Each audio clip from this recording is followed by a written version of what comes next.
The video that you are about to see is part 2 of a 3-part presentation. If you have not yet seen part 1, you may want to watch it first. A link to it can be found in this video's YouTube video description area. On the other hand, if you have already seen part 1, then just sit tight. Part 2 begins in just a moment.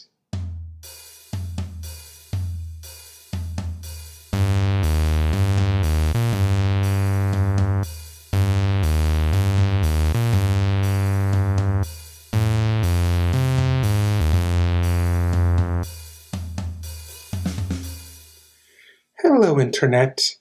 This is Sophia, the Red Angel, doing my best effort on this channel to produce content that is worth your time to watch and listen to.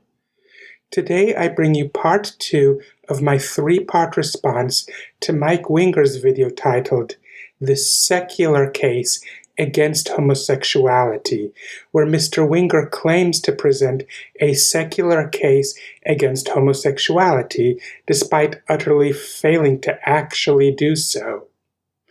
Where we left off in part 1, he had given examples of how various kinds of cancer are more prevalent in the gay and lesbian communities, specifically breast cancer in lesbians, while blatantly ignoring how homophobia is the main cause of this disparity. He then finished off by citing the reliability of the site that he got his data from, assuring that that site had no agenda for which to distort any of the data, all the while failing to provide any assurances that he himself was not distorting any data. So, where does he go from here? 18% of heterosexuals have used tobacco in the past 30 days, whereas 35% of homosexuals. This is the first of a number of clips where you talk about the higher rate of addictions in the LGBT community, but we have already been over this when discussing cancer risks among lesbians back in part 1 of this presentation. Yes, there is a correlation, but how dare you blame that on anything inherent to homosexuality itself when this can be so easily explained by the really plurkish way you advocate that people treat the LGBT community. And before you gaslight me, telling me something like, "Oh, what makes you say I advocate treating them badly?" Come on. I wasn't born yesterday. I know what people like you mean when you talk about discouraging homosexuality. Same-sex long-term relationships are also, they're not a parallel to heterosexual marriage, because even in long-term committed same-sex relationships, they are almost never monogamous.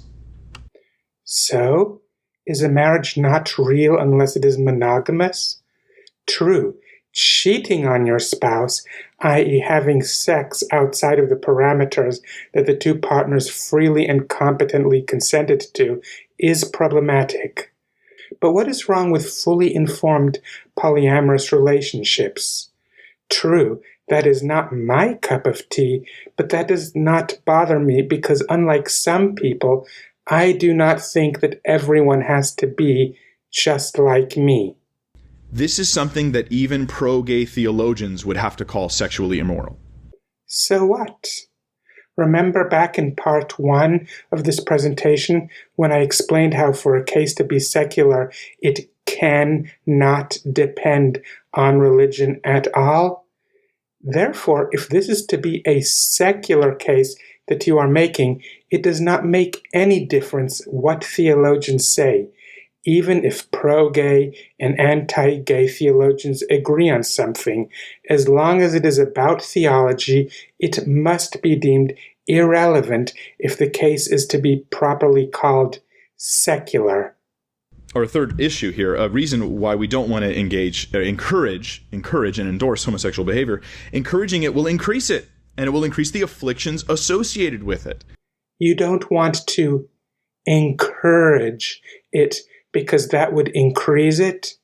For that argument to hold any water, you would have to first establish that homosexuality is an inherently bad thing, which you have utterly failed to do.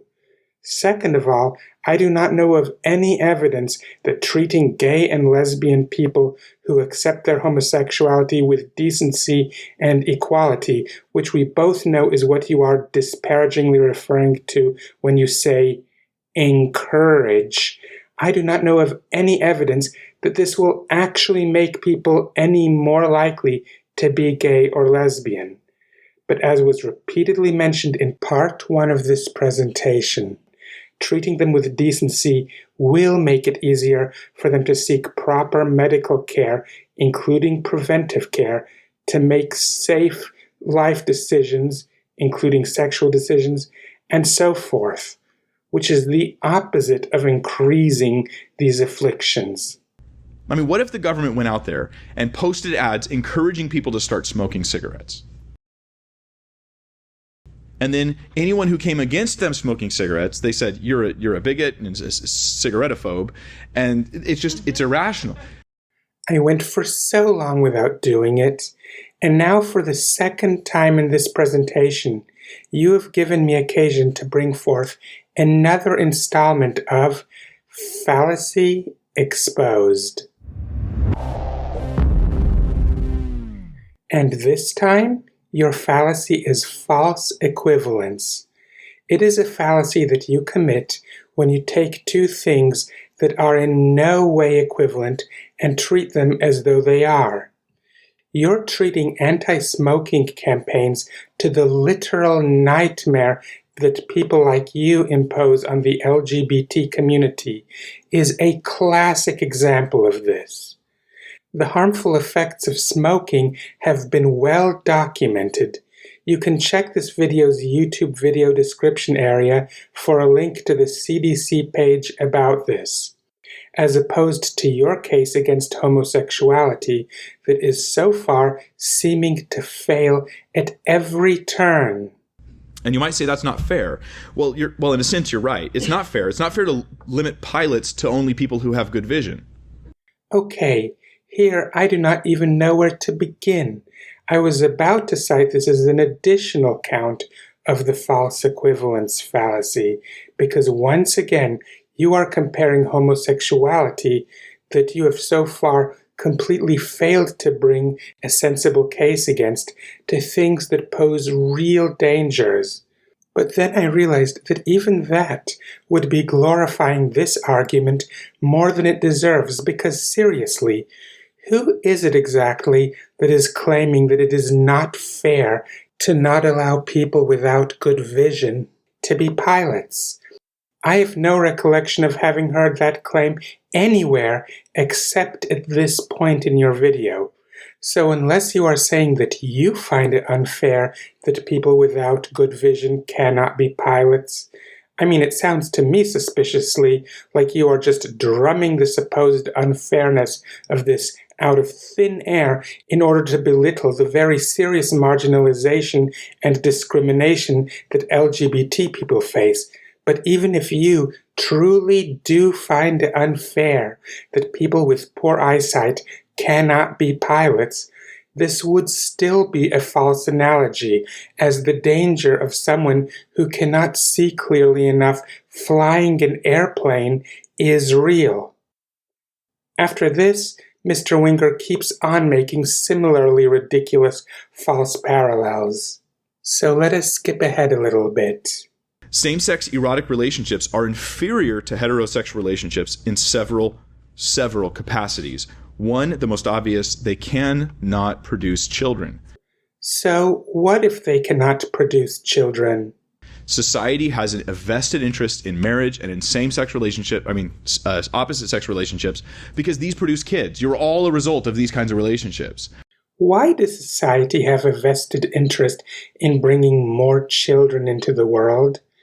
I can see reasons why society has a vested interest in seeing that all children that are brought into the world get a proper upbringing, including good and sound and comprehensive education, something which, though you might surprise me, I doubt that you support is the kind of people that you remind me of tend to be not just against comprehensive sex education, but also against the teaching of evolution and against pretty much any science that does not agree with your mythology book, just to name a few things.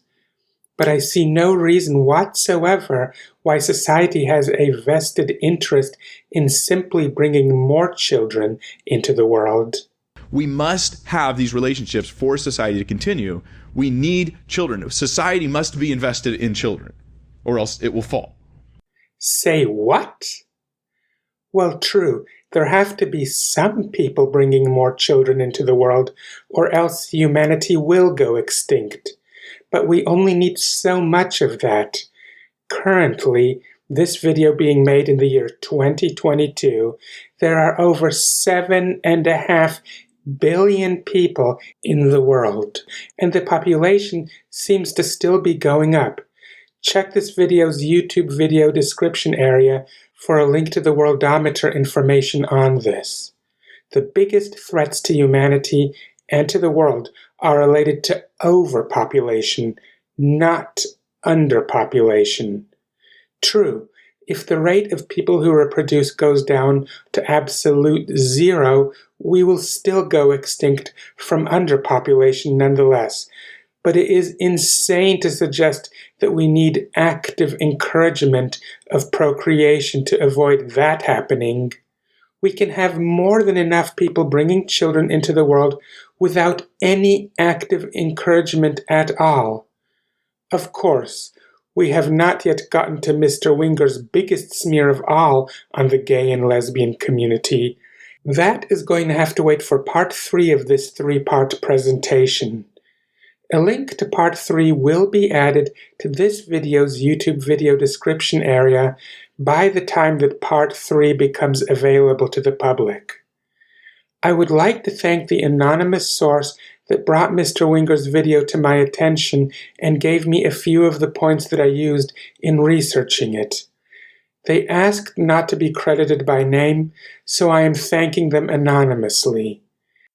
And to all my audience, I hope that you are enjoying this 3-part presentation. Please help my channel grow by liking, sharing, subscribing, ringing the bell, and leaving a comment in the comments area below. You can find in this video's YouTube video description area a link to my main links page from which you can find my Discord and other resources of mine that I might add in the future. Also, if you would like to see updates on my channel that I'm unable for now to give you on YouTube due to my current channel size, go visit my Ko-Fi page, which you can also find a link to in this video's YouTube video description area.